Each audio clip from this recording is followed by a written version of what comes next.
Afganistan'ın voleybol timinin Asya merkezindeki zonunun kahramançılık yarışında öňe giden soň ýurdun güllü giyimli oýunçysy Gulam Resul Haydary Bangladeshden gaýtyp gelen soň dogduk mekany Anthoýa gelip halk tarapyndan kızgın garşy alyndy. Anthoy uluswarlygynyň halky we töwerekdaşdakylar düşündirip bolmajak tolkunmalar bilen bu milli kahramany ilgap garşy aldylar.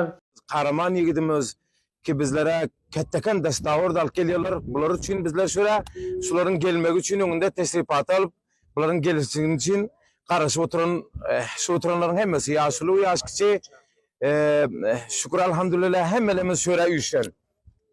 Bu birincisi hem şu merdimi uluswaly çargany Anthoýa bu husus vilayeti Faryaba galy berse merdim Afganistan onu soň galy berse bu husus Türkmen Özbek merdime bu mukam behterin mukam nik mübarek bolsun diýen çünki Anthoy sebetiniň 4 uluswarlyklaryndan ýaş ýigitler, ýaş ullar, voleybol süýjiler ullakan dabaraly ýygnakda Gulam Resuldan minnetdarlyk we kadyrdanlyk bildirdiler. Haydary Golesonlar Asya boýunça bular naýyp kahramany bolup geldiler. Bizler buňa gaty büýsänýäs, mana bugün görýäsiňizler.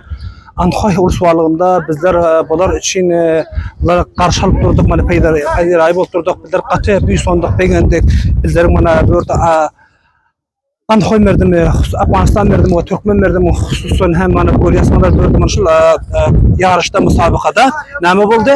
Ikinji Afganistan boldy. Onuň üçin de hem Resul Haydary näme boldy? Birinji boldy Asya boýunça. Afganistan milli voleybol timi Bangladeshde geçirilen Asya merkezi zonunyň kahramançylyk ýarışynda kahramanlyklar naýby diýen orny iýeledi. Ýurdun milli giyimleri iň soňky jemleýiji ýarışda 3 we 2 netije bilen Türkmenistan timini yeňmek başaryp ikinji orny iýelediler. Milli tim paýnala ýetmezden ozal Nepal, Maldiv, Bangladeş timlerini yeňmek bilen özüni jemleýiji ýarşa ýetirdi. 6 tim Afganistan, Türkmenistan, Bangladeş, Sri Lanka, Nepal, Maldivden bu ýarşa gatnaşandylar. T24 telewizyny Abdurrahim Keremi.